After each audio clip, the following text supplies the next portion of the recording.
ओम मंगलम भगवान विष्णु मंगलम गरुड़ध्वजः मंगलम पुंडरीकाक्ष मंगलाय तनोहरि।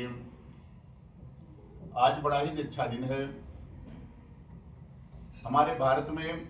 आज काशी की दीपावली है। काशी में देवभूमि उसको बोला जाता है, वो धरती पे नहीं माना जाता, धरती का स्थान है। तो आज जितने भी देवता लोग हैं सब लोग आएंगे वहां पे और दीपावली मनाएंगे। बेटा फूल दे दे। तो हम लोग दीपावली की यहाँ भी तैयारी हो गई है, दीप वगैरह सब रेडी हो गया है। हम लोग भी आज भगवान को प्रणाम करेंगे ऐसे दीपक जला करके कि हमारे परिवार के ऊपर, हम लोगों के ऊपर आप कृपा बना के रखिए। तो आज इसी उपलक्ष्य में हम लोग भगवान श्री सत्यनारायण की कथा का आयोजन किया गया है। अभी आपने सभी देवताओं का पूजन किया। कोई भी काम करते हैं तो पहले पंच देवताओं का पूजन करके गणेश, गौरी, कलश, नवग्रह और घर के देवी देवताओं को बना के ही पूजा पाठ किया जाता है। तो हमने पंच देवताओं का पूजन कर लिया है। अब भगवान की कथा में हम लोग प्रवेश करेंगे। मन और वाणी हमारा शुद्ध रहे, भगवान की कथा में हमारा मन लगे, उसके लिए भगवान के नाम का आश्रय लेते हैं, भगवान का नाम लेते हैं, फिर हम लोग कथा प्रारंभ करेंगे। तो चलिए सब लोग भगवान का नाम लीजिए। ओम श्रीमन्नारायण नारायण नारायण नाम श्रीमन्नारायण नारायण नारायण विष्णु नारायण नारायण नारायण गोविंद नारायण नारायण नारायण भक्ति नारायण नारायण नारायण मुक्ति नारायण नारायण नारायण सत्य नारायण नारायण नारायण। हाथ प्रथमोध्याय।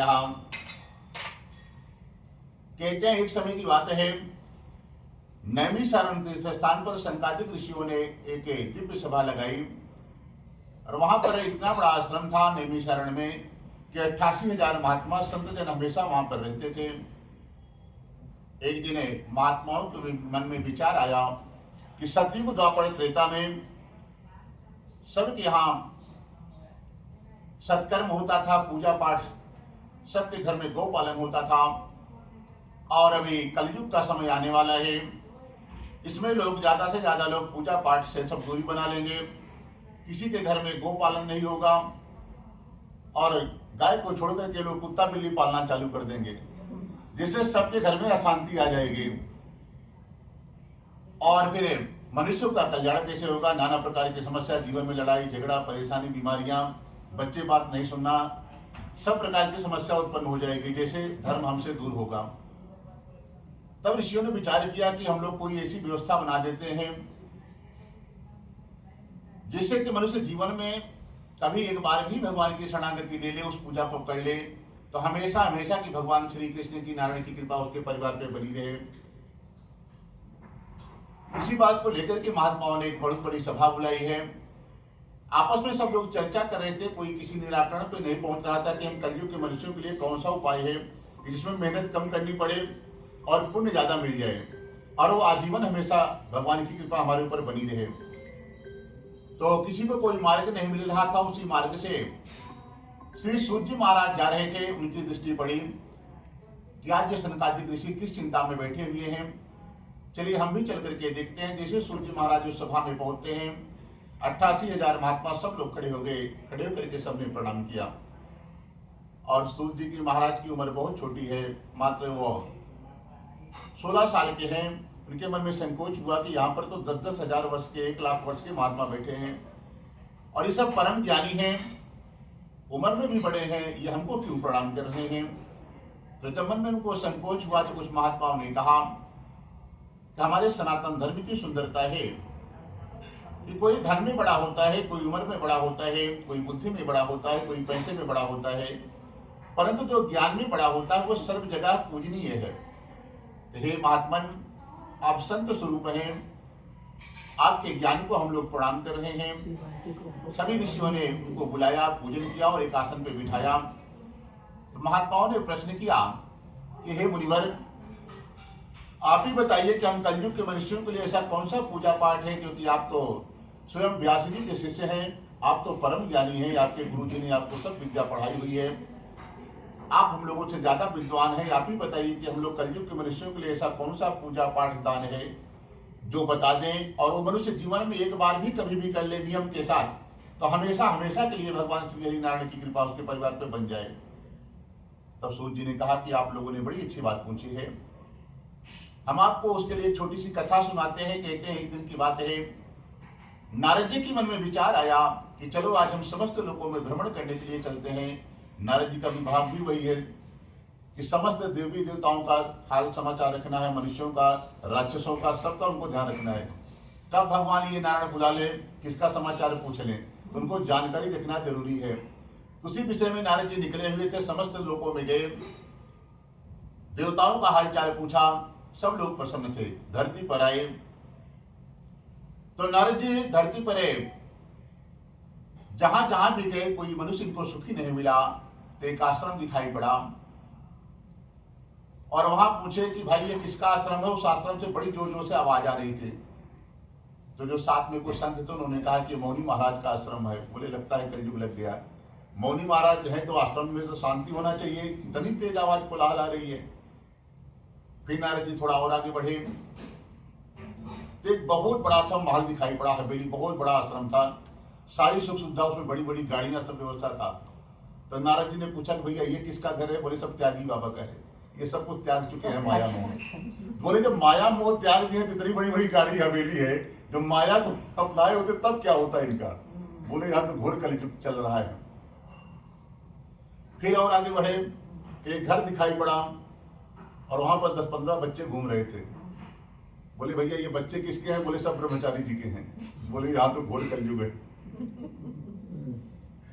नारद जी फिर और आगे बढ़े तो वहां पर एक गरीबों की बस्ती थी, वहां पर गए, उनसे हालचाल पूछा तो उन्होंने कहा कि हमारी ऐसी दशा है कि परिवार तो बहुत बड़ा है, सब कुछ है, परंतु हम लोगों को ढंग का भोजन 3 टाइम का नहीं नसीब होता है। फिर नारद जी और किसी से हालचाल पूछा तो उन्होंने कहा कि हमारे पास खाने पीने का भगवान ने खूब दिया है, लेकिन थोड़ा भी मिठाई खाए तो शुगर हाई हो जाता है। डॉक्टर ने मना किया है, खाली आप देख सकते हैं, खा नहीं सकते हैं, नमकीन आइटम खाए तो बीपी हाई हो जाता है। तो ऐसे जीवन का हम क्या करें। नारद जी बड़े चिंता में हुए कि यहाँ तो जिसके पास खाने के लिए बहुत सारे लोग हैं, उनके यहाँ खाने का ही कुछ नहीं है। जिनके यहाँ खाने का सब कुछ भरा हुआ है उसको डॉक्टर मना कर दिया, खाना ही नहीं है कुछ, खाली देखना है। ये तो बड़े दुखी है संसार वाले, देवता लोग ही बढ़िया है, प्रसन्न है। तो नारद जी बड़े दुखी हो गए हालचाल देख करके धरती वालों का। और नारद जी को भी कोई उपाय समझ में नहीं आया कि कौन सी दवा इनको बताएं कि ठीक हो जाए ये सब। तो बोले अब हमारे बस की बात नहीं है, चलो आज नारायण के पास चलते हैं, वही कोई मार्ग बताएंगे हमको। तो सीधे नारद जी भगवान श्री हरि नारायण के पास वैकुंठ धाम जाते हैं। वहां जाकर के देखा कि भगवान श्री हरि नारायण वहां पर विराजमान है, शंख चक्र गदा और पद्म लिए हुए, वरमाला पहने हुए, से गले में भगवान विराजमान है। ऐसे भगवान को देख करके नारद जी ने हाथ जोड़ करके प्रणाम किया और कहा कि हे भगवान, आप तो अत्यंत शक्ति से संपन्न हैं, मन और वाणी में प्रभु आपको कोई नहीं पा सकता। हे प्रभु, ना आपका आदि है ना अंत है, जिसके कारण प्रभु आप सभी भक्तों के दुखों को दूर करने वाले हो। ऐसे भगवान को हमारा नमस्कार हो। जब नारद जी ने लंबी भूमिका बना करके दंडवत किया, भगवान को लगा जरूर कोई विशेष बात होगी, नारद जी इतना बड़ा प्रणाम नहीं करते हैं। भगवान ने कहा कि नारद जी कहिए कैसे आपका आज हमारे पास आगमन हुआ, आप निसंकोच कहिए। तो नारद जी ने सारी हाल बताई, धरती के मनुष्यों का क्या हाल है वहां पर। कहते हैं कि प्रभु वहां पर एक भी मनुष्य सुखी नहीं है, सब के सब दुखी हैं, और इसका नाम भी संसार को दुखालय भी कहा जाता है। यहाँ पर हम लोग पुण्य कर्म भोगने नहीं आए हैं, हम सब पापी आत्मा हैं, और वहां से ऐसे नहीं है, वहां से धकेले गए हैं कि जाओ भोगो, आप लोगों ने ऐसे ऐसे कर्म किया है। तो नारद जी ने कहा कि प्रभु पूरा संसार दुखी से परेशान है, प्रभु कोई तो मार्ग होगा, आप बताइए। तो भगवान ने कहा कि नारद जी चिंता मत करो, मैं आपको बहुत छोटा सा उपाय बता देते हैं। और जीवन में मनुष्य कभी भी किसी भी दिन कर सकता है, उसमें कोई बंधन भी नहीं होगा दिन का। बस एक यही काम करना होगा कि नियम के साथ करना होगा, और जो कर लेगा हमेशा हमेशा के लिए हमारी कृपा उसके परिवार पर बन जाएगी। कभी कोई समस्या जीवन में नहीं आएगी, जो है वो भी धीरे धीरे दूर हो जाएगी। तब तो नारद जी प्रसन्न हुए और फिर भगवान कहा कि आप बैठिए, हम आपको बताने चल रहे हैं। तो नारद जी ने कहा प्रभु यहाँ मत बताओ, क्योंकि यहाँ बता दोगे आप तो संसार की इतनी जनसंख्या में एक एक आदमी को कहाँ जाके सुनाएंगे आपकी ये बात। और न पर वो भी इंटरनेट का खोज हुआ है कि ऐसे आपको लाइव करा दे, पूरा वर्ड सुने, तो यहाँ मत बताइए। हम धरती पर पता लगाते हैं जहाँ पर ज्यादा से ज्यादा लोग रहते हों, क्योंकि एक ही साधन था प्रचार प्रसार का कि जहाँ ज्यादा से लोग इकट्ठा हों। तो बोले इसका पता कौन लगाएगा? तो भगवान का सुदर्शन चक्र कहता कि हमारी गति बड़ी तेज है, खाली प्रभु आप हमको आदेश दे दो, थोड़ी देर में ही हम पता लगा करके आते हैं, फिर आप वहीं चल करके बताइए। सुदर्शन जी महाराज भगवान का आदेश लिया, घूमते घूमते पूरे धरती पर भ्रमण किया और नैमिषारण्य पहुंचते हैं। नैमिषारण्य मालूम है कहाँ है? आपके क्षेत्र के एकदम बगल में, लखनऊ के पास में ही। तो हाँ भाई, अभी आज भी है, वहीं से भी ये कथा नहीं, सारी कथाएं वहीं से निकली हैं। और वहां पर यह सत्र एक दिन का नहीं चला था, 1000 वर्ष का कथा चला हुआ था। 1000 वर्ष सारे देवता सारे ऋषि बैठे हुए थे, वहीं से सारी कथाएं निकली हैं। तब सुदर्शन जी पूरी धरती पर भ्रमण किया। जब नैमिषारण्य पहुंचे तो वहां देखा सनकादिक ऋषियों का बड़ा दिव्य आश्रम है। सनकादिक ऋषि भगवान विष्णु का प्रथम अवतार है। भगवान जब धरती पर आते हैं तो 4 रूप लेकर के आते हैं। राम लक्ष्मण भरत शत्रुघ्न आए थे और सबसे प्रथम सनकादिक ऋषियों का था। सनक, सनंदन, सनातन और सनत कुमार, ये 4 भाई बनकर के आए थे। काफी समय लोग बद्रिका आश्रम में रहे, तपस्या किया, फिर वहां से नैमिषारण्य आ गए, वहीं पर वो लोग बस गए। तो वहीं पर बड़ा दिव्य आश्रम था। वो आश्रम छोटा मोटा नहीं था, 88,000 महात्मा रहते थे। सोच लो कितना बड़ा आश्रम रहा होगा। सुदर्शन जी आए और देखा कि तो बड़ा दिव्य आश्रम है, यहाँ पर बड़े बड़े सिद्ध महापुरुष बैठे हुए हैं। भगवान यदि यहाँ आकर के उस उपाय को बताएं तो ये लोग महात्मा लोग सुन लेगा और इसका प्रचार प्रसार पूरे विश्व में बहुत जल्दी हो जाएगा। सुदर्शन जी गए और वो जगह जहां पर सुदर्शन जी रुके हुए थे आज भी वहां पर मौजूद है। उसका नाम है चक्रकुंड। वहां पर लोग जाते हैं, 4 धाम यात्रा, तो वहां स्नान करते हैं। स्नान करने से सारे पाप भूल जाते हैं। वहीं पर भगवान ने जैसे कुरुक्षेत्र में गीता को उपदेश दिया है, वहीं पर यह कथा का उपदेश भगवान ने दिया है उसी जगह से। तो सुदर्शन जी जाकर के भगवान को सूचना दिया। भगवान जी आज नारद जी के साथ धरती पर पधारे हैं। 88,000 महात्माओं ने भगवान का स्वागत किया, पूजन किया और फिर नारद जी सामने आकर के बैठे हैं कि भगवान ने क्या उपाय बताएंगे, मेहनत करके हम लाए हैं, इसका पुण्य हमको मिले। कि सर्वप्रथम नारद जी ने के माध्यम से पूरा संसार इसको जाना है। तो कुछ महात्माओं ने बताया भैया देखो देव लोक का अलग नियम होगा, ये पृथ्वी लोक है, यहाँ पर कोई भी अनुष्ठान करने के लिए पत्नी का होना बहुत जरूरी होता है। अब नारद जी ने कहा कि हम पत्नी कहाँ से लाएं, महात्मा आदमी है। एक बार तो विचार किया था लाने का, इंसान से बंदर बन गए थे। अब दोबारा आप लोग कृपा करें, पत्नी की व्यवस्था हम नहीं कर सकते, बाकी सब कर लेंगे, ये हमारे बस की बात नहीं है।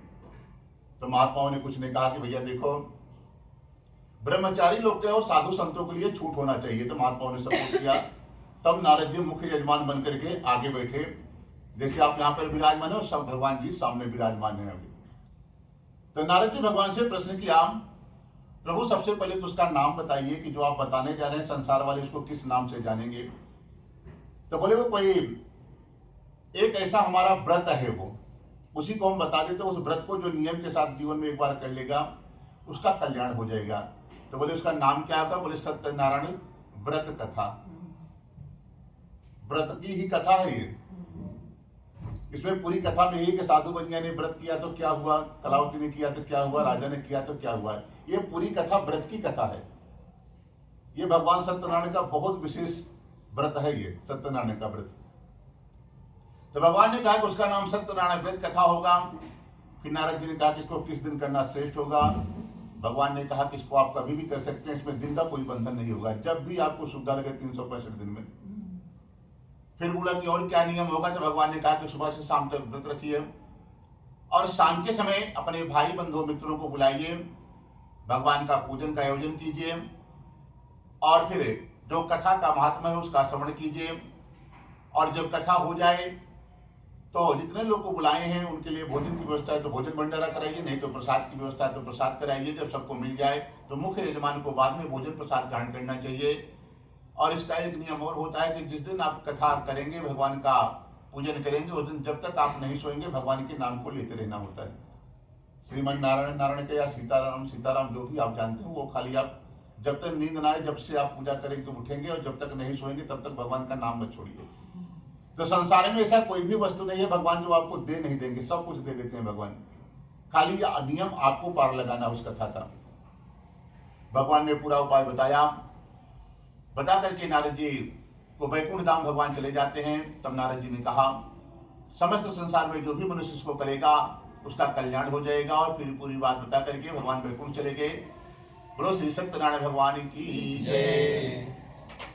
ओम श्रीमन्नारायण नारायण नारायण भजमन नारायण नारायण नारायण विष्णु नारायण नारायण नारायण गोविंद नारायण नारायण नारायण कृष्ण नारायण नारायण नारायण राम नारायण नारायण नारायण कृष्ण नारायण नारायण नारायण। बोलो सत्यनारायण भगवान की जय। आप दोनों फूल सामने देना, फिर दूसरा आधा द्वितीय अध्याय। हम तो पहले अध्याय में कथा नहीं, कथा का महात्मा है, नियम है, विधि है कि कैसे किया जाता है। कथा दूसरे अध्याय से स्टार्ट होगी और ये काशी से ही कथा प्रारंभ होगी। आज काशी की ही दिवाली है। तो काशी नगर है, काशी तो हर कोई जानता है कहाँ पर है। उसी नगर में जो बहुत गरीब ब्राह्मण रहता था। ब्राह्मण हमेशा हर जगह गरीब ही लिखा गया तो काशी में वो ब्राह्मण बड़ा गरीब है। उसके पास रहने के लिए घर नहीं है, पहनने के लिए कपड़े नहीं है, भोजन भी कभी कभी मिलता था। नगर में मांगने के लिए जाते थे, 5 घर में मिल गया तो भोजन कर लेते थे, 6वें घर में नहीं जाते थे। नियम के बड़े पक्के थे। इसी तरह प्रतिदिन वो किया करते थे। और एक दिन की बात है, भगवान को बड़ी दया आई। भगवान का भगत भी थे वो, बंद कर दें दरवाजा। और भोजन प्रसाद है, यदि कुछ मिल जाए तो भगवान को भोग लगाते थे। मंदिर भी हर दिन जाया करते थे। तो ब्राह्मण देवता जब मंदिर जाते थे, हाँ, क्योंकि कथा में शांति का बहुत ज्यादा जरूरी है। अगर शांति थोड़ा भी, क्योंकि नैमिषारण्य में इसीलिए चुना था कि वहां कोई गाड़ी मोटर नहीं जाती थी, एकदम जंगल एरिया था, गंगा जी का किनारा था। 1000 साल कथा चलनी थी। यहाँ तो 1 घंटे की खाली बात है, वहां तो 1000 साल शांति चाहिए था। देवताओं ने इसीलिए वहां पे चुना था। तब काशी का ब्राह्मण सतानंद बड़ा गरीब है। वो घर में पूजा पाठ करता, 5 घरों में भिक्षा मांग करके आता। मिल जाए तो भगवान को भोग लगाता, नहीं मिलता तो जल पी करके व्यतीत कर देता था। कभी भगवान से शिकायत नहीं करता था। और मंदिर भी जाता था। भगवान का पूजा पाठ, मंदिर हम लोगों का हाथ पांव काम कर रहा है तो मंदिर तक चल करके जाना चाहिए। और मंदिर जाने का ये नियम होता है कि कम से कम 108 कदम पैदल चल करके जाएं। अगर घर से पैदल आप नहीं जा सकते हैं, जितना दूरी होगी कम से कम 108 कदम हो जाए मंदिर तक जाते जाते आपका। और मंदिर जाएं तो भगवान के सामने कभी कोई भी विशेष आदमी मिल जाए तो कभी दूसरे को प्रणाम नहीं करना है। भगवान के सामने खाली भगवान को ही प्रणाम करना है। मंदिर में कितना भी विशेष खास होगा, दूसरे को प्रणाम करने से दोष लगता है। उस समय खाली आपको भगवान ही दिखना चाहिए। और भगवान की परिक्रमा करनी चाहिए, और 4 बार कम से कम करनी चाहिए। और जितनी बार एक घूम करके सामने आए तो प्रणाम करके फिर दूसरा स्टार्ट करना है। ऐसे नहीं खाली गोल गोल आप चक्कर लगा रहे हैं, उससे भी पाप लगता है। जितनी बार भगवान के सामने पहुंचेंगे, सर झुका करके फिर आगे से बढ़ेंगे, दूसरा राउंड लेंगे। तो नियम के पक्के थे सदानंद। इसी तरह नियम के साथ भगवान का पूजा पाठ करते थे। एक दिन भगवान को ही बड़ी दया आई, क्योंकि ये गरीबों पे बहुत कृपा करते हैं। इनका नाम दीन बंधु है। दीन बंधु खाली भगवान कृष्ण के ही साथ नाम जोड़ा गया है, क्योंकि दीनों के ऊपर कृपा इन्होंने ही खाली की है। सुदामा जी का नाम सुने होंगे, उनसे गरीब कोई हो नहीं सकता। और भगवान जैसे हैं कि अपना दोस्त बताया कि हमारे खास मित्र बचपन के आ रहे हैं। दूसरे आदमी को शर्म लगे, अभी आपको कोई जाने पहचाने वाला कोई मिल जाए रास्ते में, गरीब हुआ, आप लोग शर्म लगेगा कि बात करेंगे तो कोई देख लेकर बोलेगा ये कौन, किससे बात कर रहे हैं। खाली हमारे कन्हैया जी हैं, सुदामा जी के पास ना कपड़े हैं ना कुछ, चारों तरफ से पांव फटे हुए हैं, फिर भी गले लगा लिया कि हमारा मित्र है। सबको पता है नगरवासियों की कि हमारा बचपन का याद है ये, हम दोनों एक ही साथ कॉलेज में पढ़े हुए हैं। तो ऐसे खाली भगवान ही कर सकते हैं। तो भगवान को उस ब्राह्मण के ऊपर बड़ी दया आई। भगवान ने विचार किया कि हमारे मंदिर में गरीब आदमी ही आते हैं और बड़े आदमी भी हर दिन आते हैं। और कुछ ना कुछ मांग करके ही जाते हैं। कभी कोई ऐसा नहीं आया कि भगवान से कुछ बिना मांगे वापस आ जाए। हे भगवान 2 BHK है तो 4 BHK प्रभु दिला दो, बच्चों का शादी करना है, आगे कहीं व्यवस्था बनाओ। फैक्ट्री में प्रमोशन चाहिए, नौकरी में प्रमोशन चाहिए, सब जगह कुछ ना कुछ भगवान से लोग मांगने ही जाते हैं, कोई काम तो नहीं जाता। और भगवान को निष्काम भक्ति प्रिय है। सकाम तो बनिया लोग करते हैं, व्यापार हो गया, वो आप सौदेबाजी भगवान से करने जा रहे हैं, मंदिर जा रहे हैं। और मंदिर जाए तो कभी भगवान से कुछ मांगना भी नहीं चाहिए, क्योंकि भगवान से मांगते हैं तो भगवान को कम बुद्धि वाला आप समझते हैं। भगवान को तो सब कुछ पता है आप क्यों आए हैं, तो उनसे कहने की क्या जरूरत है आपकी। वो तो खुद पता है कि आप क्यों आए हो हमारे पास। बस हमारे में पात्रता में कमी है कि हम उस योग्य नहीं है। भगवान तो देने के लिए तैयार बैठे हैं, आप उस योग्य बनिए तो सही। तो ब्राह्मण देवता के पास कुछ भी नहीं था, हर दिन मंदिर जाते थे, भगवान को खाली वो देखने के लिए जाते थे, भगवान से कभी मांगने के लिए नहीं जाते थे। भगवान को बड़ी दया आई कि हमारे पास बड़े बड़े लोग आते हैं और कभी हमको हम मिलने के लिए हमसे नहीं आते हैं, अपने स्वार्थ के लिए आते हैं कि हमारा ये काम कर दो, ये काम कर दो, कुछ ना कुछ बता के जाते हैं। ये ब्राह्मण ही निष्काम भक्ति करता है, चलो आज हम इसका भला कर देते हैं। सतानंद पीछे से वापस अपने घर पहुंचता है, भगवान भी पीछे पीछे एक महात्मा का भेष बनाया और सतानंद के घर पहुंच गए काशी। तो दरवाजा खटखटाया, बाहर सतानंद आते हैं, महात्मा को देख के भगवान को प्रणाम किया, आसन दिया, बिठाया। उसके बाद भगवान ने प्रश्न किया कि हे ब्राह्मण देवता, हम आपको देखते हैं इस नगर में प्रतिदिन आप भिक्षा मांगते हैं, आपकी कोई मजबूरी है, कोई आपने संकल्प लिया है?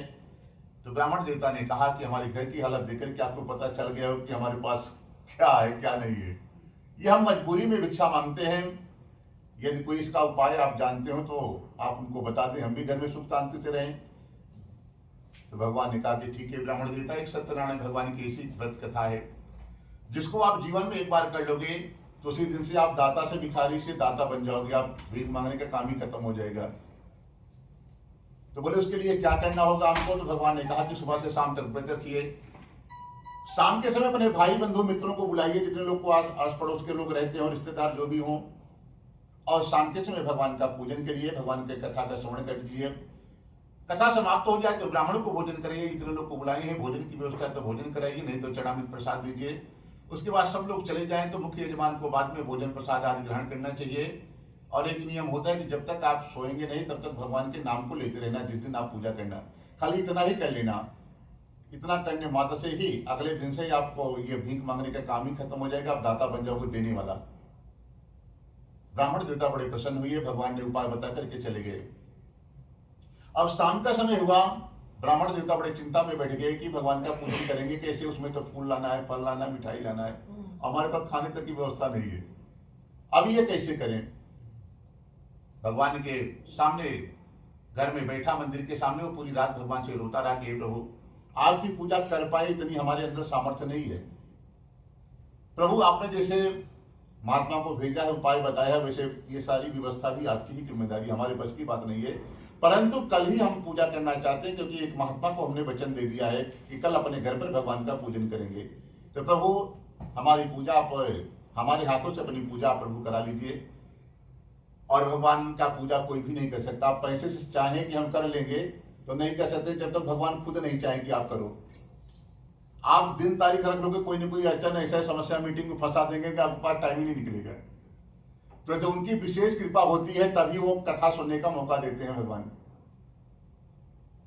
अपना दर्शन मंदिर जाने का मौका देते हैं। आपके बगल में ही मंदिर गेट पे ही रहे, टाइम नहीं रहेगा आपको जाने का, क्योंकि जब तक उनकी कृपा नहीं होगी तब तक आप कर ही नहीं सकते हो। ऐसे माया जाल में चक्कर में फंसा के रखे हैं सब, क्योंकि भगवान का नाम ले लेगा तो सब वैकुंठ का अधिकारी हो जाएगा, सब पूजा पाठ कर लेगा, तो नरक कौन जाएगा। उसके लिए भी व्यवस्था इनको बनाना है ना, वहां भी पूरा करके रखना है। तो भगवान की विशेष कृपा होती है तब भगवान की कथा सुनने को मिलता है।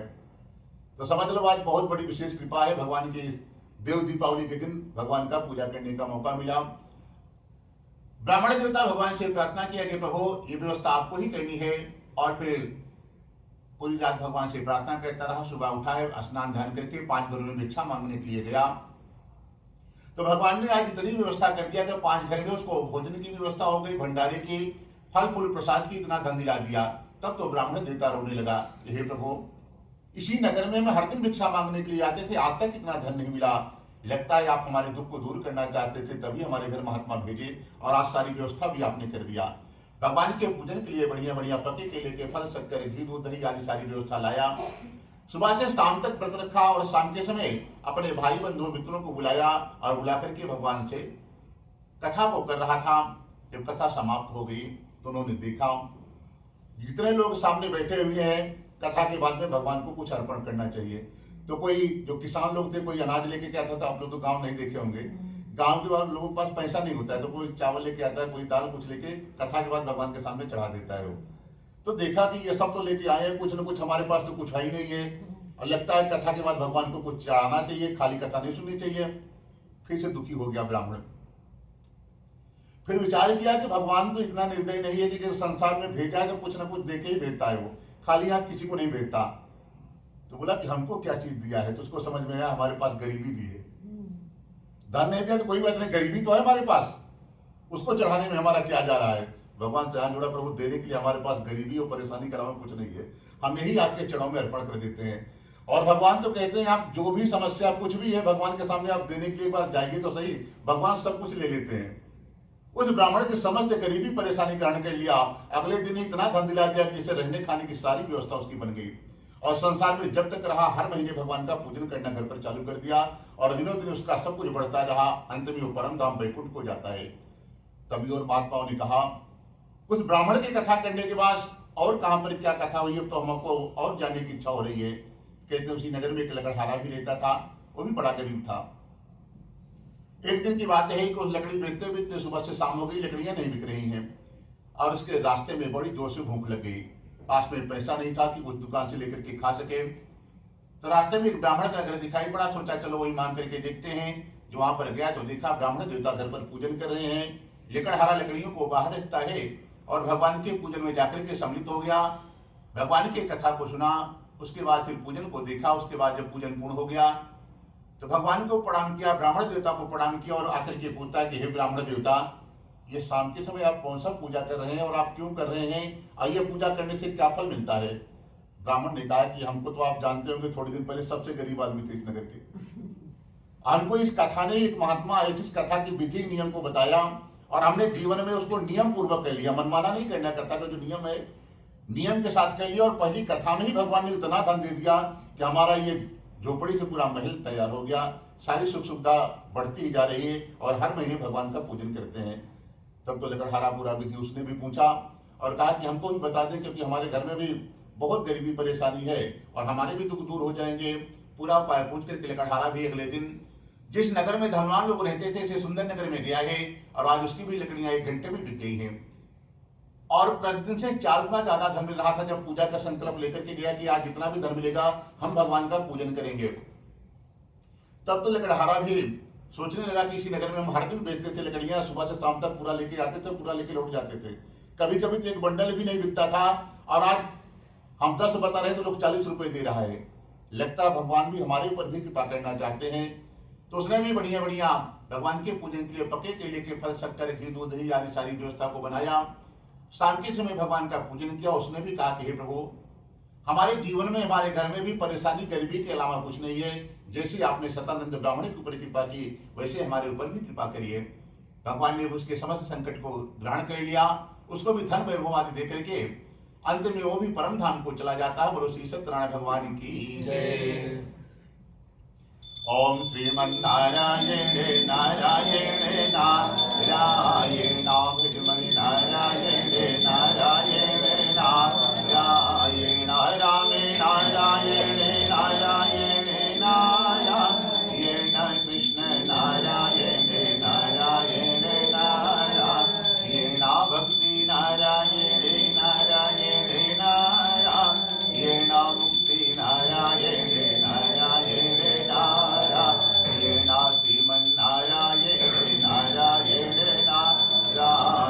सत्यनारायण भगवान की जय। आश्चर्य तृतीय अध्याय। अब तीसरे अध्याय में एक राजा की कथा है। उल्कामुख नाम का राजा है। राजा बड़ा ही धर्मात्मा है। उसकी पत्नी भी कमल के समान मुख वाली सती और सावित्री है। राजा का नियम था कि प्रतिदिन अपने घर पर पूजन पाठ करता है, और पूजा पाठ करने के बाद हर दिन राजा का नियम था मंदिर जाया करता था, और मंदिर ऐसे नहीं जाना चाहिए, जाना है तो कोई दान पुण्य करना है। तो मंदिर जाता था राजा तो बढ़िया बढ़िया पकवान हर दिन खाना बना करके बढ़िया बढ़िया भोजन लेकर के जाता। मंदिर के बाहर जितने लोग बैठे रहते थे पहले सबको भरपेट भोजन कराता है।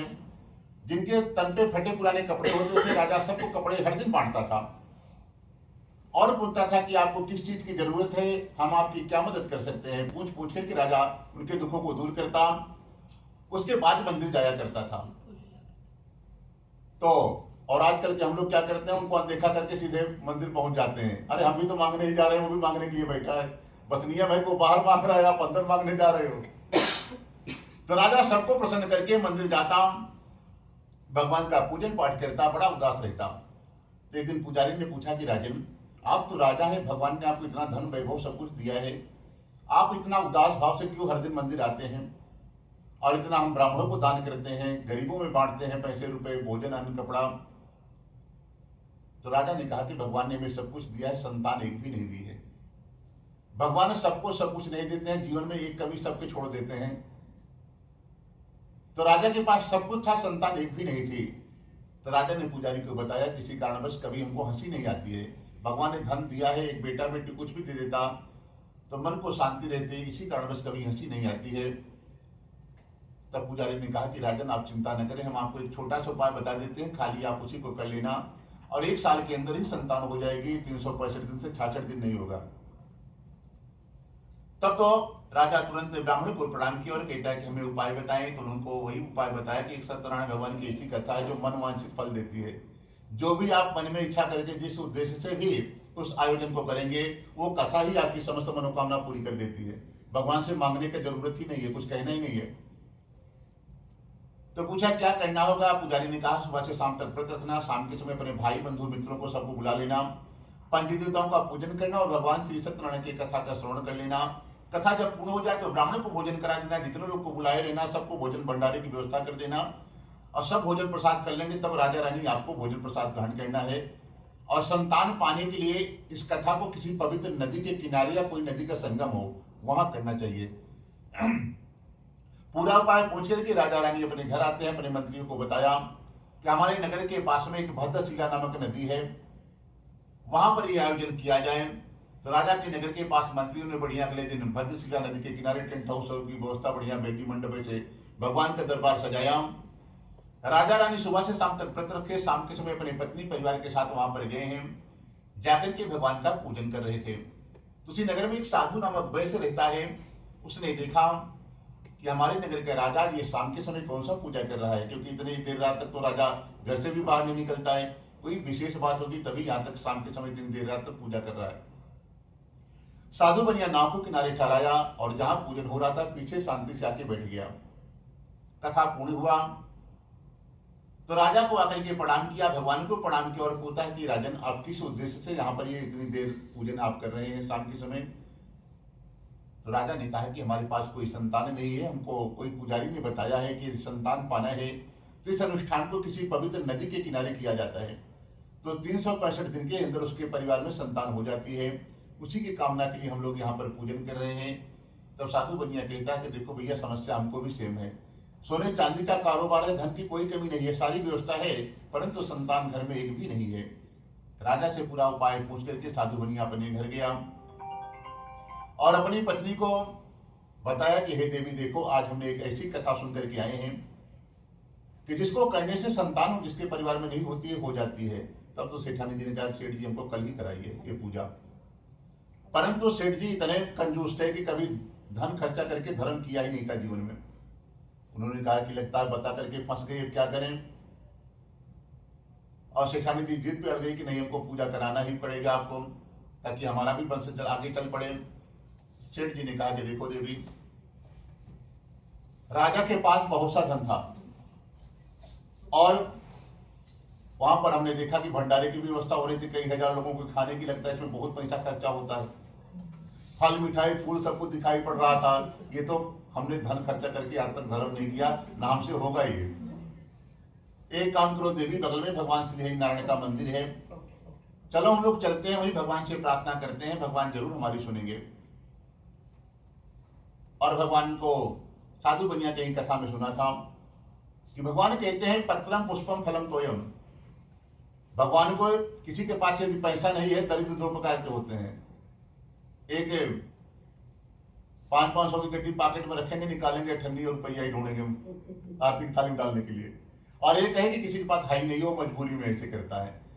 तो दो प्रकार के होते हैं। तो सेठ जी दूसरे वाले टाइप के थे, खूब पैसा भरा है परंतु धन नहीं खर्चा करना चाहते थे। तो अपनी पत्नी को समझाया, देवी चलो, भगवान को तो पूरा संसार 56 भोग हर दिन लगाता है। किसी के पास ज्यादा पैसा है, ड्राई फ्रूट भोग लगाता है, कोई नाना प्रकार के फल लगाता है। बड़े बड़े सेठ साहूकार 56 भोग हर दिन भगवान को थाली लगता है।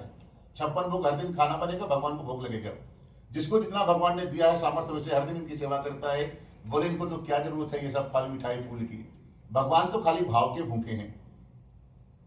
कहते हैं कि पत्रम पुष्पम फलम तोयम। भगवान कहते हैं जंगली पेड़ का पत्ता ही चढ़ा दो हमारे चरणों में, तब भी काम कर देंगे। एक बार हमारे पास आइए तो सही, आप दरबार में हमारे। जंगली फूल मिलता है, जंगली फल भी मिलता है, जो दुकान से नहीं मिलता है। वो खाली दरिद्रों के लिए है, सबके लिए नहीं है, जो मन से हो या सही सही हो। तो भगवान कहते हैं उसके लिए ये भी व्यवस्था बनाए हुए हैं। और कहते हैं पत्रम पुष्पम फलम और तोयम। तोयम जल की पर्यायवाची है, जल को कहते हैं। जल कौन? आंख से जो निकलता है। आपके पास कुछ नहीं है, कोई बात नहीं, भगवान के सामने बैठिए, ऐसे भाव हो जाए कि आंसू आ जाए आंख से, तब भी भगवान उसके काम कर देते हैं। परंतु आंसू तभी आएगा जब आपको भगवान से प्रेम होगा। सेठ जी के पास अपनी पत्नी को समझाया और मंदिर गया, भगवान के सामने बैठा और सही सही आंसू आ गए कि भगवान, हमको लोग निसंतानी कहता है, हमारा सुबह सुबह मुंह नहीं देखना चाहता नगरवासी, धन ऐसे धन का हम क्या करेंगे लेकर के, कलंक लेकर के जी रहे हैं, प्रभु एक संतान दे दो। सही सही आंसू चौखट पे भगवान के टपक गया, गिर पड़ा। तब सेठ जी को लगा अब हमारा काम हो जाएगा। भगवान की परिक्रमा किया, वापस घर आया पत्नी को साथ में।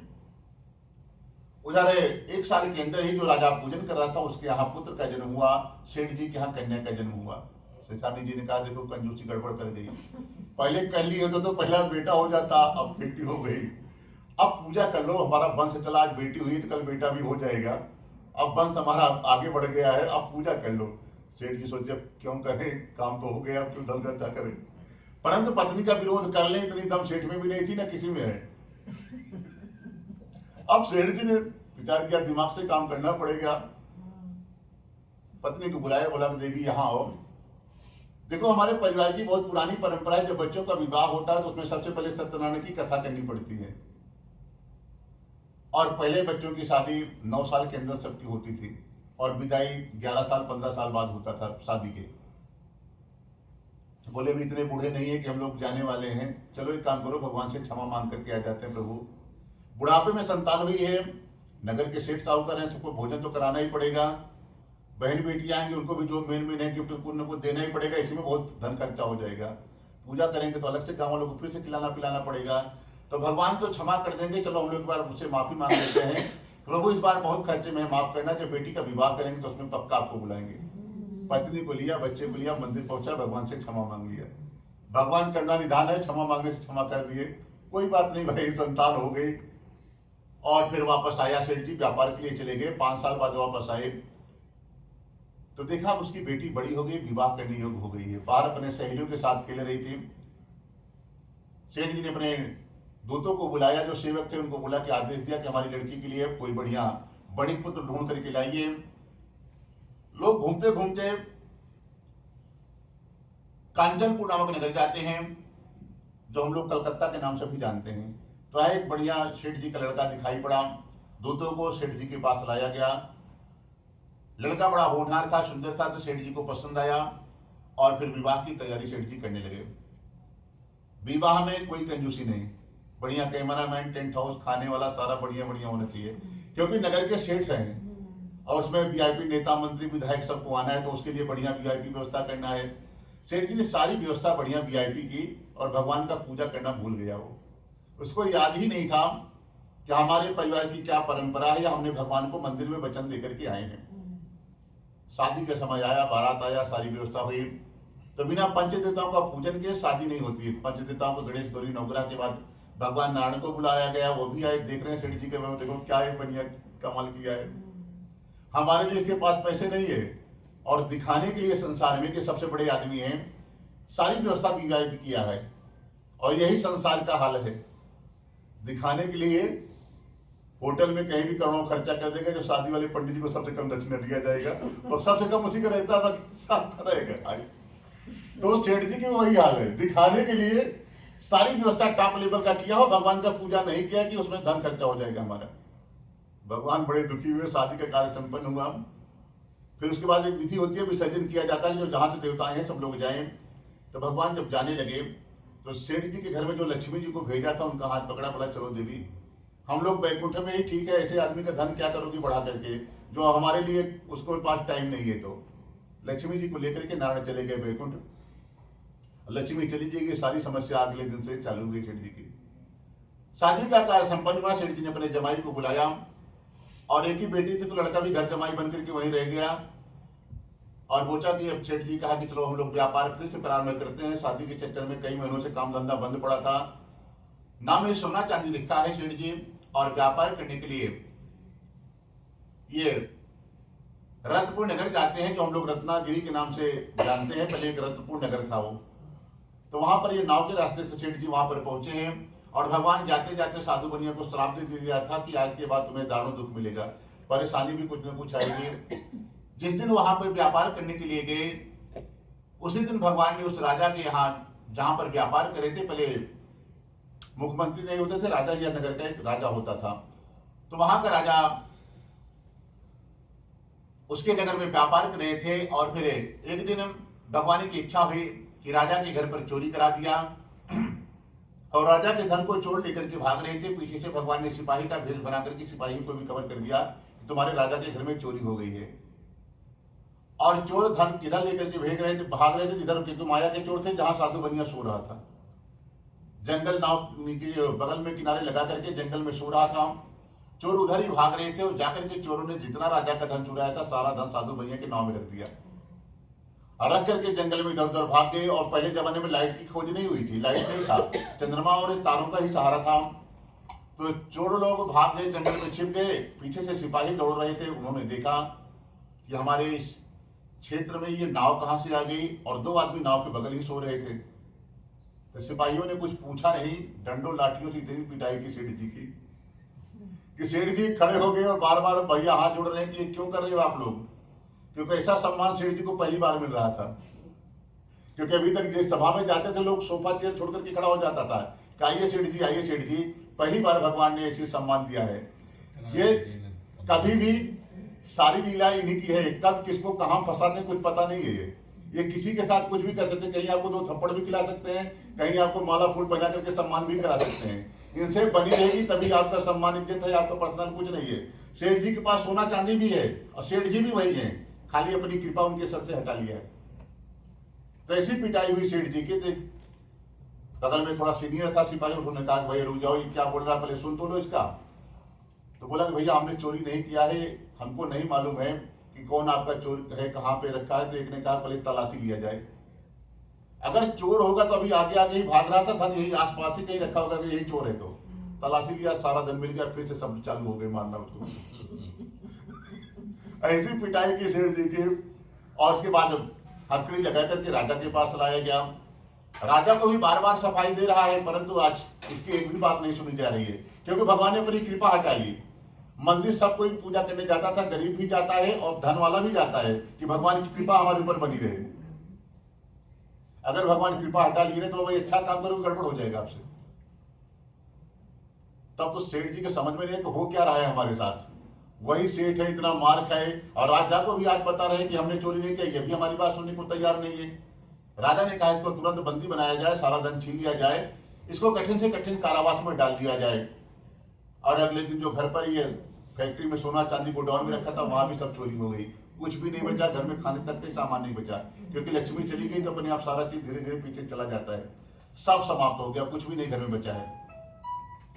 माँ बेटी को शर्म लगे कि अब हम लोग खाएं तो क्या खाएं, किसी के हम मांगेंगे लोग हंसी उड़ाएगा कि अभी तक तो हम लोग इनके यहाँ से मांग करके खाते थे, आज ये हमारे यहाँ आ रही है। लेकिन कई दिनों बीत गया तो भूख नहीं बर्दाश्त हुआ, तो नगर में भिक्षा मांगने के लिए गई हैं। और एक दिन की बात है कि माता थोड़ी जल्दी आ गई, बेटी को आने में थोड़ा तो देर हो गया। एक ब्राह्मण के यहाँ गई थी, वहां पर भगवान की कथा चल रही थी। कथा में जब तक भगवान का चरणामृत प्रसाद न मिल जाए छोड़ करके नहीं गाना चाहिए। कथा में पंडित जी बता दिए और डर के मारे बैठी रही, और कथा लेट हुआ तो प्रसाद लेकर के गई तो माँ लाल पीली खड़ी होकर डंडे लेकर के गेट पे खड़ी थी कि तेरी रात थी कहाँ तू, तेरे दिमाग में क्या चल रहा है। तो उन्होंने बताया कि एक ब्राह्मण के घर कथा चल रही थी, उसमें बताया गया है जब तक भगवान का चरणामृत प्रसाद न मिल जाए वहां से उठ करके नहीं आना चाहिए, नहीं कुछ न कुछ अनहोनी या अशुभ समाचार उसी दिन उसको प्राप्त होता है। तब उनकी माँ को याद आ गया कि देखो बेटा, तुम्हारे पैदा होने के पहले से ही तुम्हारे पिताजी संकल्प ले लिए हैं कि भगवान का पूजन करेंगे, आज तक नहीं किया। लगता है भगवान ही हमारे ऊपर, हमारे परिवार पर नाराज हो गए हैं, इसीलिए इतनी परेशानी आ गई है। क्योंकि इतना बड़ा आदमी इतना जल्दी है कि खाने तक तो उसके पास नहीं रहे, ऐसे तो हो ही नहीं सकता। एक काम करो, हम दोनों कल साथ में चलते हैं भिक्षा मांगने, जो भी धन मिलता है उसी से भगवान का पूजन कर लेंगे। सुबह होता है, माँ बेटी साथ में गई, जिससे बहुत सा धन मिला, जिससे भगवान के पूजन के लिए बढ़िया बढ़िया पके केले के फल, शक्कर, घी, दूध, दही आदि समस्त व्यवस्था को बनाया है। और भगवान से प्रार्थना करते कि हे भगवान, मुझसे या मेरे परिवार में किसी से भी कोई आपका अपराध हो गया हो, हम लोगों में किसी से ही, तो आज हम पूरे परिवार की तरफ से आपसे क्षमा मांग रहे हैं। और भगवान तो करना निधान, वो क्षमा मांगने से क्षमा कर भी देते हैं। बस अपनी गलती आप मान करके उनके सामने एक बार चले जाइए, बस कि हमसे अपराध हो गया है। आप गलती भी करें और माने भी नहीं, तब तो परेशानी आनी है। तो क्षमा मांगी, भगवान को दया आई, भगवान ने क्षमा कर दिया। और जहां पर साधु बंदी बनाया गया था, वहां राजा के घर पर भगवान स्वयं जाते हैं। उस राजा को तुंगध्वज को भगवान ने रात में दर्शन दिया। दर्शन देकर के कहा कि हे राजन, जिन दोनों वैश्यों को आपने बंदी बनाया है वो दोनों व्यापारी हैं, सुबह होते ही छोड़ देना, जितना धन लियो उससे दुगुना धन देना।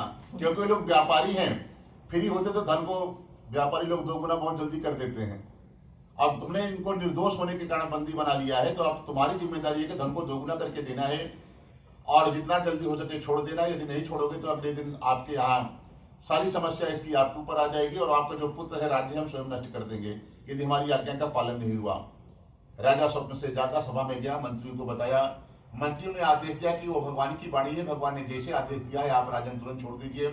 राजा ने साधु वैश्य को और उनके जमाई को सभा में बुलाया है, तो उन्होंने आकर के राजा को नमस्कार किया। राजा मीठे वचनों से बोला कि हे महानुभावों, भावी में तुम्हें इतना दुख प्राप्त हुआ था, अभी से आपको कोई भी नहीं है। तुरंत नए वस्त्र आभूषण दिया, जितना धन लिया था उसने दोगुना धन दे दिया और देकर के अपने नगर से विदा कर दिया। दोनों वैश्य अपने अपने नगर के लिए चलते हैं। श्री सत्यनारायण भगवान की जय।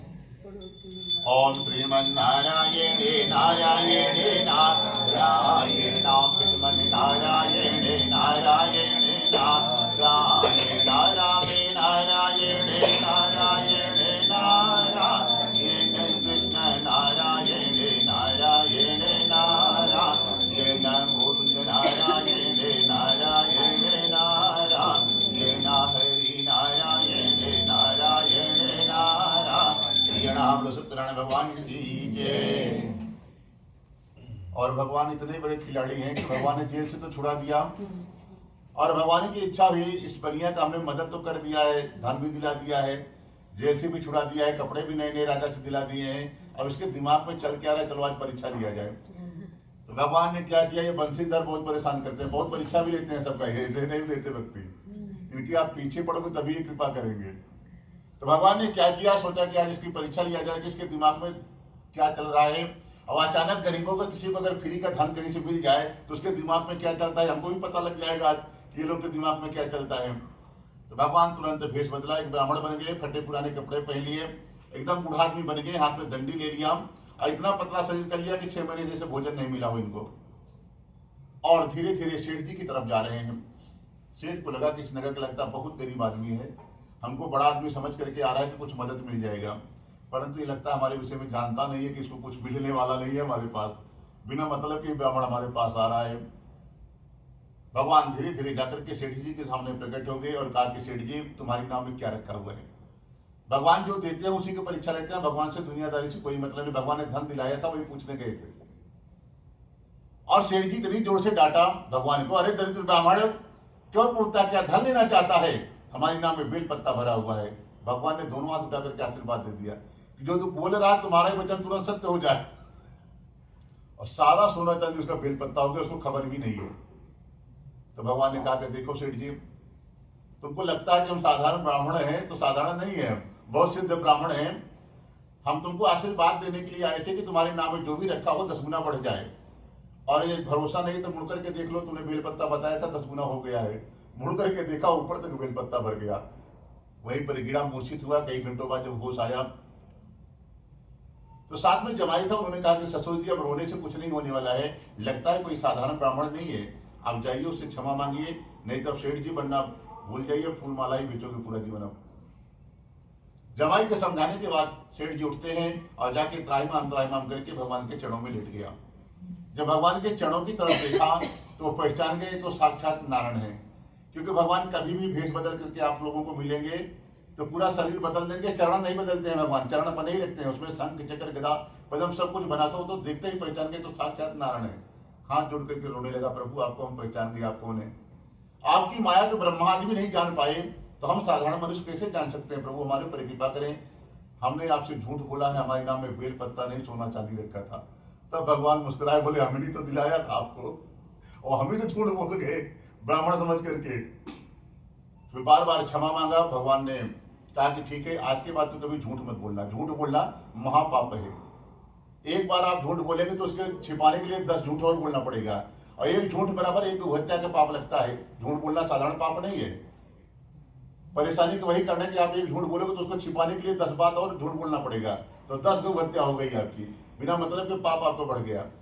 भगवान ने कहा कि आपको किसी को देना है, मदद करना है कि नहीं करना, वो तुम्हारी मर्जी है, परंतु झूठ क्यों बोलना कि हम बहुत गरीब आदमी हैं। और कभी कभी तो होता है कि कोई अगर किसी के पास पैसे वाले पास कोई मांगने चला जाए तो उससे ज्यादा वो परेशानी अपनी समस्या सुना देगा कि कहीं मांग, अगर उसको मालूम है सामने वाले को कि ये जरूरत है, हमारे पास करने के लिए आया है, तो वो कुछ कहे उसके पहले अपना रोना चालू कर देगा कि डर के मारे कहेगा ही नहीं, कुछ चला जाएगा। तो भगवान ने समझाया कि देना नहीं देना तुम्हारी मर्जी है, परंतु झूठ मत बोलना। भगवान को वचन दिया कि हम झूठ नहीं बोलेंगे आज के बाद, तो भगवान ने फिर क्षमा किया। कहते हैं कि 3-4 पाप ऐसे भगवान क्षमा नहीं कहते, जैसे गौ हत्या है, गुरु पत्नी पर कुदृष्टि डालना है, सोने की चोरी करना है। सोने का चोरी भी साधारण पाप में नहीं आता, किसी के घर का आप थोड़ा सा सोना ला करके अपने अलमारी में रख लीजिए, आपका भी सोना 6 महीने में सब चला जाएगा। वो निकल के कैसे जाएगा, बीमारी के माध्यम से जाएगा, कोर्ट कचहरी के माध्यम से, कोई ना कोई समस्या बना करके आपके घर का भी सारा सोना चला जाएगा। इसलिए रास्ते में कहीं मिल जाए, किसी घर में कहीं पड़ा रहे, गलती से छूना मत, उसको छू लिए तो आपका भी सारा चला जाएगा जहां ला के रखोगे।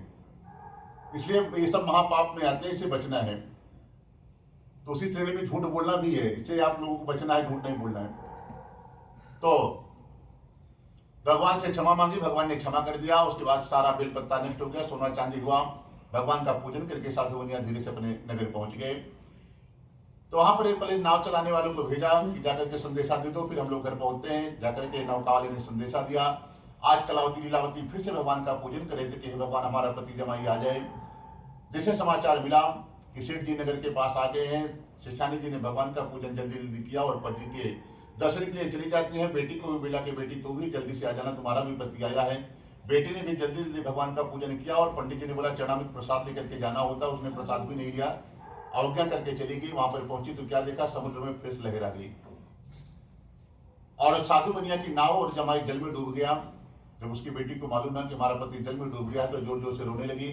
ऐसी दशा देख के साधु बनिया बड़ा दुखी हुआ और सूर्य भगवान को हाथ जोड़ करके प्रार्थना करता कि प्रभु हमारा मार्गदर्शन करें, फिर कौन सा अपराध हो गया हमसे।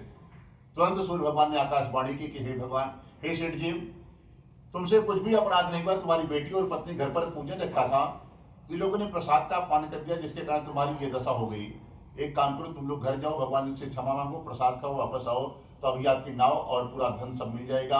पूरा परिवार घर गया, भगवान से क्षमा मांगी, प्रसाद खाया, वापस आया। एक लहर आती है जिसमें साधु बनिया की नाव और सारा धन मिल गया। पूरा परिवार भगवान को वहां पर पूजन करके सब लोग अपने अपने घर को परम धाम वैकुंठ को जाते हैं। बोलो श्री सत्यनारायण भगवान की जय। ओम श्रीमन्नारायण नारायण नारायण भगवान नारायण नारायण नारायण हरि नारायण नारायण नारायण श्रीमन्नारायण नारायण नारायण भगवान नारायण नारायण नारायण भगवान नारायण नारायण नारायण। आज पंचमोध्याय फिर से बोले टाइम के अंदर ही ऊपर नहीं दिख रहे हैं। आज श्री पंचमोध्याय और 5वें अध्याय में एक तुंगध्वज नाम का राजा है, उसने भी भगवान के प्रसाद को त्याग करके बड़ा जीवन में दुख पाया है। एक दिन राजा जंगल में गया और फिर जंगली जानवरों का शिकार कर रहा था। राजा लोग शिकार करने के लिए जाते हैं, तो जंगल में गया तो वहां पर देखा काफी गाय चराने वाले लोग वहां पर बैठे हुए हैं और सब लोग भगवान का पूजन जंगल में ही किया हुआ है। कोई प्रसाद लेकर के आया है, कोई भगवान के लिए फूल लेकर के आया है, कोई चौकी लेकर के आया है, सब लोग आपस में पूजन कर रहे थे। राजा एक पेड़ के नीचे बैठ करके दूर से ही देख रहा था कि लोग गाय चराने वाले हैं, ये लगता है कोई पूजा कर रहे हैं। भगवान की फोटो भी वहां पर रखी हुई थी, परंतु भगवान को देख करके भी सर नहीं झुकाया एक बार भी भगवान को। थोड़ी देर बाद जब ग्वाल वालों ने भगवान का प्रसाद रखा, क्योंकि गाय चराने वाले को लोग छोटा समझता है, कुत्ता बिल्ली होता तो समझता बड़ा आदमी है, तो वहां पर राजा नहीं गया, ना ही उनको प्रणाम किया, भगवान को भी देख करके भगवान को भी इनके सामने भी सर नहीं झुकाया।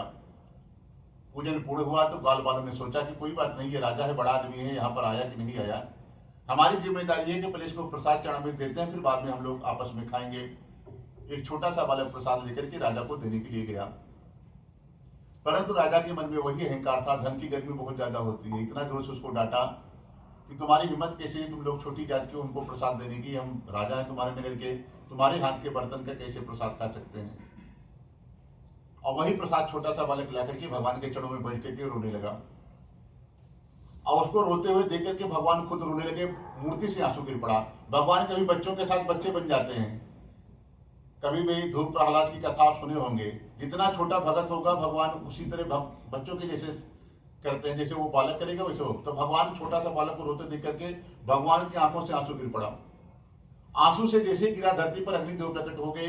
अग्निदेव को आदेश दिया, बालक से पूछा क्या किया जाए, तो बालक को खुश करने के लिए भगवान ने कहा, हे अग्निदेव जाइए, आज हमारे छोटे से भगत का अपमान कर दिया, हे राजा धन के अहंकार में, इसके नगर में न इसकी पत्नी बेटा धन कुछ भी नहीं बचना चाहिए, सब जला करके राख कर दो। अग्निदेव देव जला करके सब राख कर दिया उसका सारा धन। राजा को कुछ भी खबर नहीं है। थोड़ी देर बाद राजा जब घर को गया, देखा कि ना हमारा घर है, ना पत्नी है, ना धन है, सारी व्यवस्था सब समाप्त हो गई। और ऐसे भगवान बना दिए थे कि सब ठंडा कर दिए थे, जैसे हमेशा से खंडार था यहाँ पर। तब वो समझ गया कि ये भगवान ही कर सकते हैं, क्योंकि आग लगती है तो थोड़ा बहुत तो गर्म होता, धुआं निकलता, लगता है जो हमें प्रसाद का पानी कर दिया, उसी कारण बस भगवान ने हमारे साथ ऐसे कर दिया। क्योंकि भगवान कहते हैं आपको 100 गाली देना है, डायरेक्ट इनको दीजिए, ये खुद कहते हैं, परंतु इनका जो भगत होगा उसका कभी गलती से अपमान मत करना है। इसलिए साधु संत ब्राह्मणों से लोग डरता है कि वो तो कुछ नहीं कहेगा आपको, लेकिन ये ऐसे ऐसे परेशानी देंगे कि जीवन में वो कभी सोच नहीं सकता, ऐसा ऐसा दर्द देते हैं ये। तब राजा जब वहां पर देखा कि सब कुछ समाप्त हो गया, फिर वापस भाग करके ग्वाल वालों के समीप आया, उन लोगों से क्षमा मांगी, और क्षमा मांगने के बाद प्रसाद मांग करके खाया। तब भगवान को दया देख, चलो ये माफी मांग लिया। और फिर भगवान ने जैसे था विश्वकर्मा भगवान को भेज करके सारी व्यवस्था उसकी बना दी, और सब प्रकार का शुभ होकर के अंत में वो परम धाम को जाता है। जो भी मनुष्य इस परम दुर्लभ व्रत को करेगा, भगवान की कृपा से उसके जीवन में कभी धन धान की कमी नहीं होती है। जो भगवान की शरणागति ले लिया है उसके पास ना कभी खाने की कमी होगी, ना रहने की व्यवस्था, सब कुछ हमेशा भगवान व्यवस्था करते रहते हैं। जो निर्धन होता है धनवान हो जाता है, जो किसी बंधन में फंसा होता है बंधन मुक्त हो जाता है, और जिनके परिवार में संतान नहीं होती है संतान होने लगती हैं, और सब प्रकार का मनोज पूर्ण करके वो अंत में परम धाम वैकुंठ हो जाता है, वैकुंठ का अधिकारी हो जाता है। जिन्होंने जीवन में एक बार भी इस कथा को नियम पूर्वक कर लिया, उसको कभी नरक नहीं जाना है, वो वैकुंठ का अधिकारी हो गया। इस कथा की महिमा है। तो कहते हैं प्रभु जिन्होंने पहले जन्म में कथा की है उनके दूसरे जन्म की कथा फिर से हमको बताएं, दूसरे जन्म में क्या हुआ उन लोगों को। तो कहते हैं जो उल्कामुख नाम का राजा था, नदी के किनारे पूजन कर रहा था कि एक संतान हमारे घर में हो जाए, वही दूसरे जन्म में राजा दशरथ बना। भगवान स्वयं जाकर के 4 पुत्रों का सुख दिए हैं, एक संतान मांग रहा था, अगले जन्म में 4 संतान भगवान खुद जाकर के बन कर गए, और वो रंगनाथ भगवान का पूजन करके अंत में परम धाम वैकुंठ हो जाता है। कहते हैं जो लकड़हारा था वो कौन बना है, कहते हैं वही दूसरे जन्म में निषाद राज बनते हैं, जो इलाहाबाद जिले के में रहते हैं। राम जी स्वयं वहां पर गए हैं। निषाद ने भगवान के चरणों को धुल करके चरणोदक पिला करके पूरे गांव वालों को सबको वैकुंठ लेकर के चले गया था। तो कहते हैं वो सब तो ठीक है, जो राजा ने प्रसाद का अपमान कर दिया वो कौन बना, कहते हैं वही स्वयंभू मुनि होते हैं। बहुत से भक्तों को भगवान की भक्ति में लगा करके वो भी परम धाम को चला जाता है। तो कहते हैं प्रभु सब तो ठीक है, साधु बनिया का क्या हुआ। तो बोले साधु बनिया का अगले जन्म में भगवान ने, उसने जब से भगवान का दर्शन कर लिया था तब से जीवन में कंजूसी छोड़ दी थी। पूजा पाठ दान धर्म तीर्थ यात्रा इतना कर लिया था कि अगले जन्म में वो राजा बना। अब भगवान कहते हैं कर्मण्येवाधिकारस्ते मा फलेषु कदाचन, आप कर्म करिए फल की चिंता मत करिए। अब अच्छा वाला किया तो अच्छा वाला भी मिलेगा, बुरा वाला किया तो उसका भी फल देते हैं, ये सब का देते हैं, पाई पाई के हिसाब रखते हैं आप। अब ये मत कि कोई देख नहीं रहा तो आपकी आंख से ही वो आपको देख रहे हैं आप क्या कर रहे हो जीवन में। जब से जन्म लेते हैं जब तक यहाँ पर रहेंगे ना, 2 गुप्तचर भगवान ने सबके पीछे लगा दिया, एक का नाम है श्रवण, एक का श्रवणिया। सारा वीडियो और आपका बनता है हर दिन और भगवान के पास सेंड कर दिया जाता है। तो सावधान हमेशा रहना है कि कोई नहीं देख रहा है, इसके चक्कर में नहीं पड़ना है। सब कुछ वो देख रहे हैं, आपकी आंख से ही देख रहे हैं, क्योंकि प्राणपति जो है सांस है ना वही तो है, वो सबके अंदर बैठे हैं। जिस दिन वो निकल जाते हैं उस दिन फिर हो गया पार्थिव, लेकिन महादेव हो गया। ये शरीर जो है महादेव का है, जो प्राण है भगवान राम के, इसलिए एक दूसरे के पूरे कहें। राम के बगैर शिव नहीं, शिव के बगैर राम नहीं। जहां दोनों है वही है, जहां एक भी अलग हो गए वहां हो गया। तो साधु बनिया इतना पूजा पाठ कर लिया था कि अगले जन्म में वो राजा बना। राजा का हम मगध का नाम सुने होंगे, उसका नाम था मोरध्वज। इतना दान उस जन्म में बांट रहा था कि हमारे नगर में कोई साधु ब्राह्मण आ जाए, इतना दान करो कि कभी बैठ करके खाए, साल भर किसी का मांगने की जरूरत नहीं पड़े। तो भगवान कृष्ण अवतार में आए थे कन्हैया जी। एक दिन अर्जुन को बुलाया, बोला मित्र एक हमारा पुराना शिष्य है, चलो आज उसका परीक्षा लिया जाए। इस जन्म में उसको हम राजा बनाए हुए हैं, पिछले जन्म में साधु बनिया था, महाकंजूस था। हमको वचन दिया है कि आज के बाद कंजूसी नहीं करेंगे, कोई भी दीन दुखी आएगा तो सबकी मदद करेंगे, कोई खाली हाथ दरवाजे से नहीं जाएगा। इस जन्म में और ज्यादा उसको धन दिए हैं, राजा बना दिए हैं। इस जन्म में कर रहा है कि नहीं कर रहा है, चलो देख करके आते हैं। तो बोले अर्जुन ने बोला कि भाई हमको क्या करना होगा। भगवान ने कहा कि तुम शेर बन जाओ, हम पंडित जी बन जाते हैं, क्योंकि ब्राह्मण बनकर के मिले थे साधु बनिया को।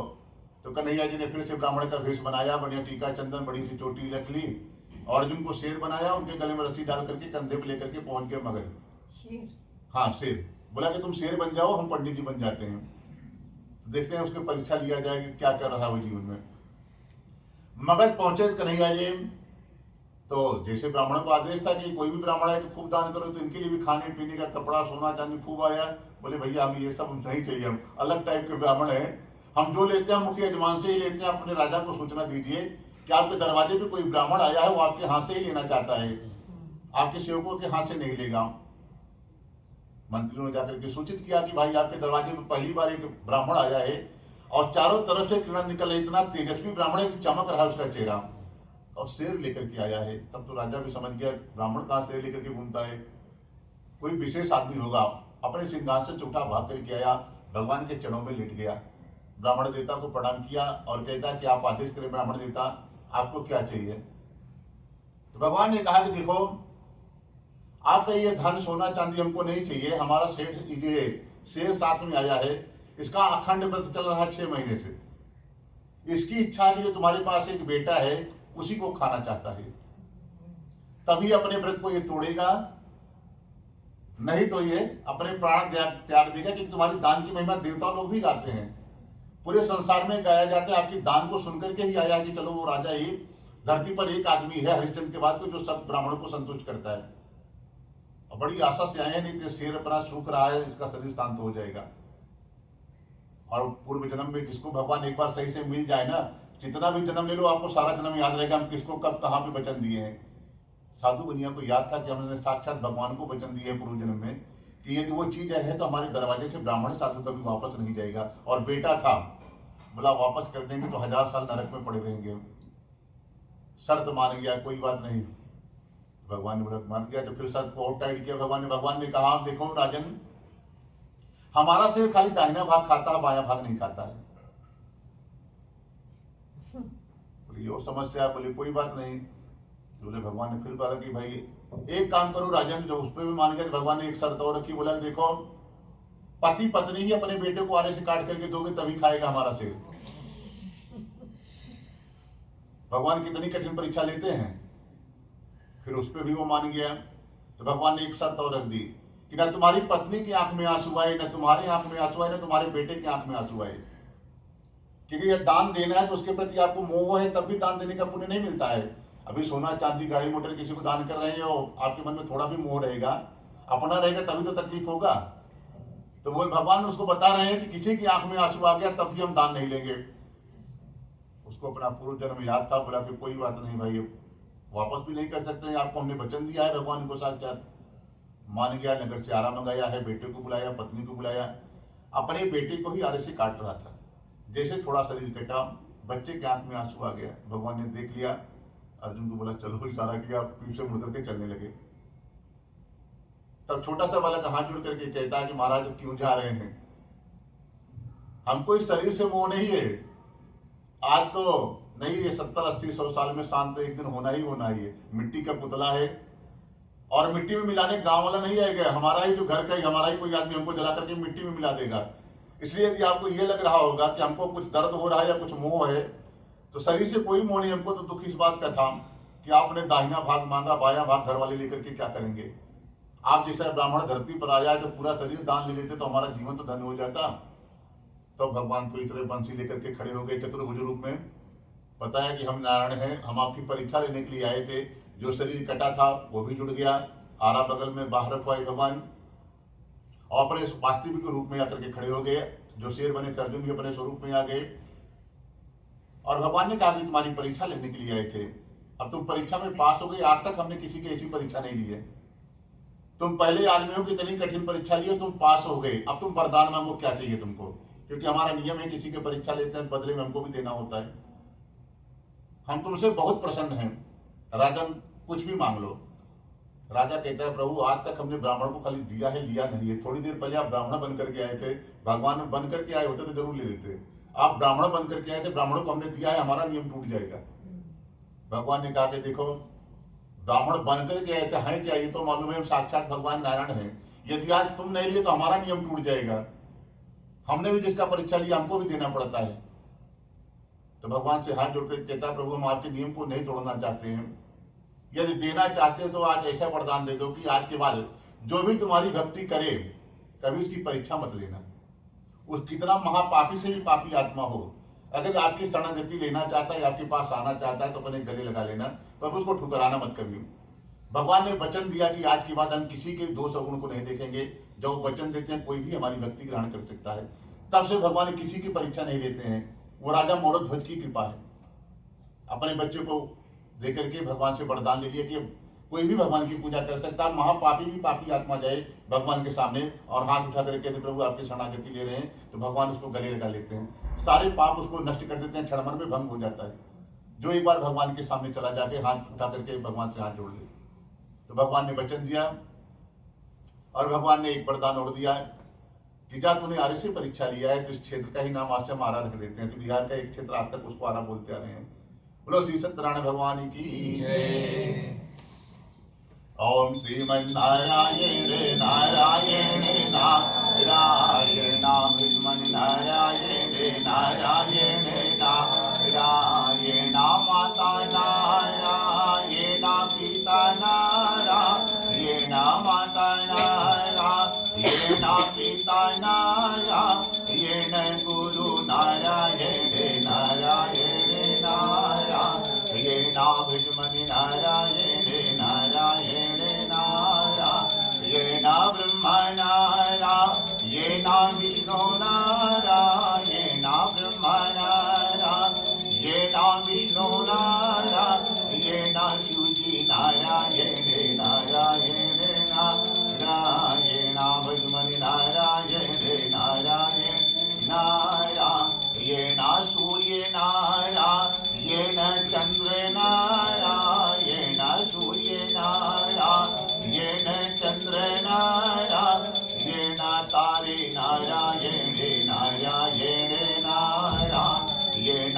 भजमनि नारायण नारायण नारायण याह नारायण वाह नारायण याह नारायण वाह नारायण जहाँ देखो वाह नारायण नारायण भजमनि नारायण नारायण नारायण मुझ में नारायण तुझ में नारायण मुझ में नारायण तुझ में नारायण सब में नारायण नारायण नारायण भजमनि नारायण नारायण नारायण बोलो सत्यनारायण भगवान की जय, बोलो आज के आनंद की जय।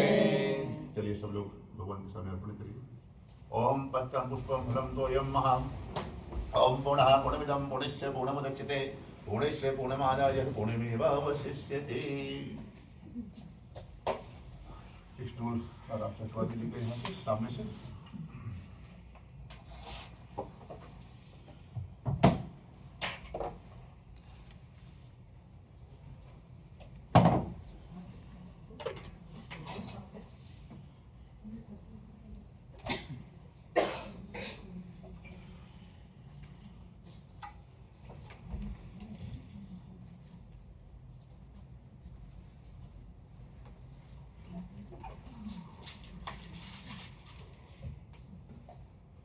आ जाइए आरती के लिए।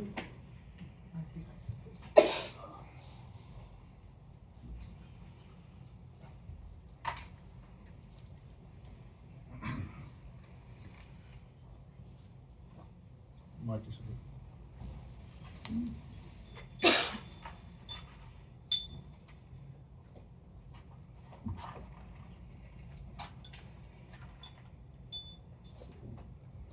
ओम चंद्रमा मंचो जाता चक्षो सूर्यो जायतान सोतान वायुष्य प्राणश्या मुखाग्निर जायतः। कोई कपूर लगा था पकड़ लिया चलिए। अरे चलो कोई नहीं पकड़ लिया आप खाली पकड़िए। ओम कर्पूरे गौरम करुणावतारम संसारसारम भुजगेन्द्रहारम सदा वसन्तां हृदयारविन्दे भवं भवानी सहितां नमामि। ओम जय लक्ष्मी रमणा ओ स्वामी जय लक्ष्मी रमणा सत्यनारायण स्वामी सत्यनारायण स्वामी जन पातक हरिणा। ओम जय लक्ष्मी रमणा स्वामी रात्रि गणित सिंहा सेनय भुज छबीरा देव स्वामी भुज छबीरा जे नारद कर तो निरंजन नारद कर तो निरंजन घंटा ध्वनि बाजे। ओम जय लक्ष्मी राहो स्वामी प्रकट भये कलिका ऋण तुझे को दर्श दियो स्वामी तुझे को दर्श दियो। बूढ़ो ब्राह्मण बने कर बूढ़ो ब्राह्मण बने कर कांचन महल दियो। ओम जय लक्ष्मी रमणा हो स्वामी दुर्बल भील करालो दिन पर कृपा करियो स्वामी दिन पर कृपा करी। चांद जोड़े के राजा चांद जोड़े के राजा जिनकी विपत्ति हरी। ओम जय लक्ष्मी रमणा हो स्वामी बस मनोरथ पायो प्रभात गिरी ओ स्वामी प्रभात गिरी सो फल भोग्य प्रभु जी सो फल भोग्य प्रभु जी फिर जा तुझी। ओम जय लक्ष्मी राहो स्वामी भाव भक्ति के कारण छिन छिन रूप धरो स्वामी छिन छिन रूप धरो। श्रद्धा धारण की श्रद्धा धारण की काज करो।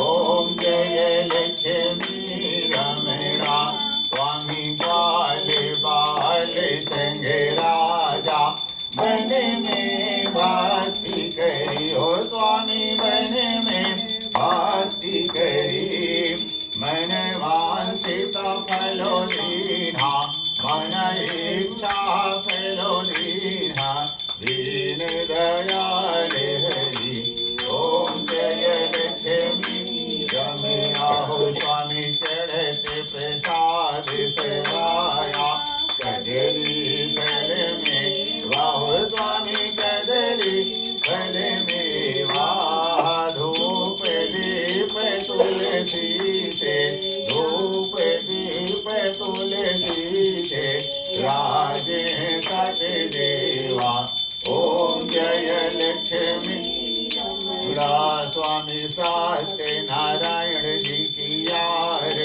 जो कोई नहीं गा रे हो स्वामी प्रेम साहित्य का रे कहते शिवानंद स्वामी मन भज तो हरि हरे स्वामी मन वांछित फल पावे ओम जय लक्ष्मी रमणावं कर्पूरि गौरं करुणावतारं संसारहरं बुद्धिन्द्रहारं सदा वसन्तं हृदयारविन्दे भवं भवानी सहितं नमामि ओम जलेन शीतलीकरणं सुरकिमारोग्यते आत्मा बंदनाम स्वरूपम चक्षुर बंदनाम समर्पयामि। हाथ से आरती दिखा दो, मंदिर में भी दिखा के आ जाओ। ओम देहो शांतिरंत शुभं शांति पृथ्वी शांतिरापा ओम बृहस्पतिः शांति शांतिरेव शांति ओम श्यामा शांतिरिधि शांति ओम यतो यथा मंदिर ओम देवस्तानि धर्माणि पृथ्वान्यशन्नः तेहिनाकं महिमानः सत्येन्द्रेण पूर्वे साध्याय सन्ति देवाः ओम राजाधिराजाय प्रसेवसाय नमो ओम वैष्णवाय कुर्महे कामे कामानि काम काम मह्यम पतंगाली तोड़ के देना। इसको हाफ हाफ करके लेके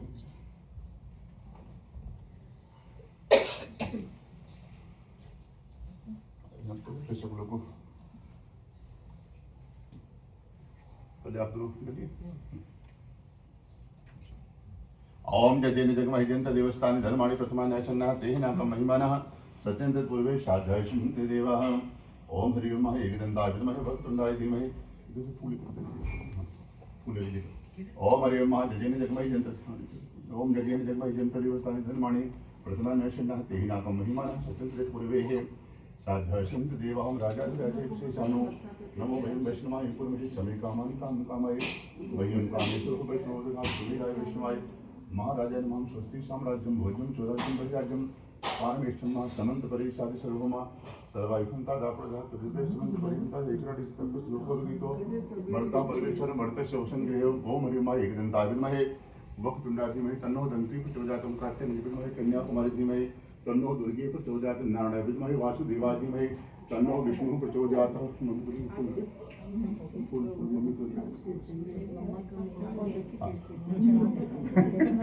ओम नारायणाय विद्महे वासुदेवाय धीमहि तन्नो विष्णु प्रचोदयात् ओम सेवंतिकावकुल चंपक पाटलब्जे पुण्यगिजात करवीरसाल पुष्पै बिल्वा प्रबाल तुलसी दलमंजरी भी त्वां पूज्याम जगदीश्वर में प्रसीदा नाना सुगंध पुष्पाणि हि यथा कलोद्भवानि च पुष्पांजलिर्मया दत्तं गृहाणां परमेश्वरा सुमन सुगंधित सुमन जन सुमन सुवेष्टि अपार पुष्पांजलि अर्पण करो सर्वदेव करो स्वीकार नारायण करो स्वीकार महामंत्र पुष्पांजलि समर्पयामि।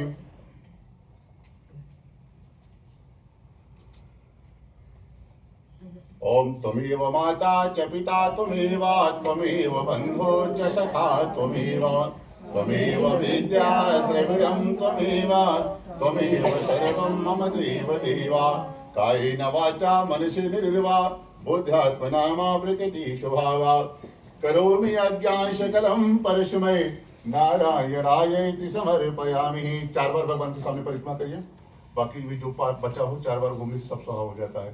जो भी जीवन में पाप किए हो घूम लीजिए। यानी कारण जो पापाली जन्मांतर की तानी चाह यानी कारण जो घूम नहीं सकते हाथ से खाली घुमा दीजिए बस इसे। ओम यानी कारण जो पापाली जन्मांतर की तानी चाह तानी सर्वाणि निश्चिंतम् प्रदीक्षाम पदे पदे पापम पाप कर्महम पापात्मा पाप समवाम राहिमाम श्री सत्यनारायण देवता सर्व पाप हेरो माथा टेक प्रणाम करिए। ओम पाप कर्महम पापात्मा पाप समवाम राहिमाम नारायण देवता सर्व पाप हेरो।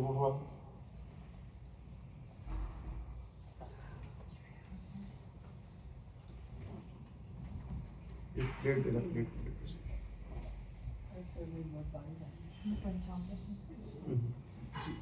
किसी को आपको साथ में कुछ तो उनको देते नहीं सकते। दे दो, सबको डिवाइड करेंगे। एक टिश्यू भी लगेगा।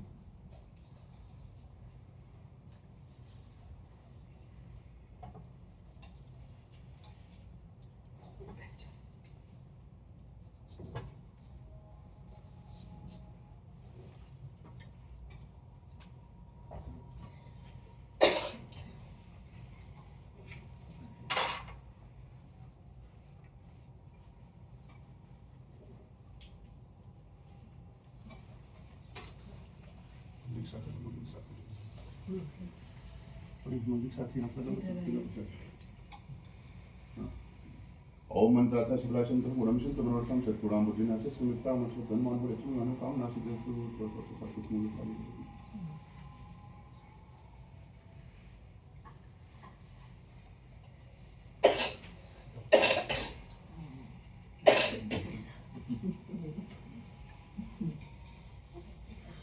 हाथ धो के आ जाइएगा, दीपक जला लीजिएगा, उसके बाद हाथ धो के आइए, दीपक जला लीजिए, फिर देव दीपावली के पहले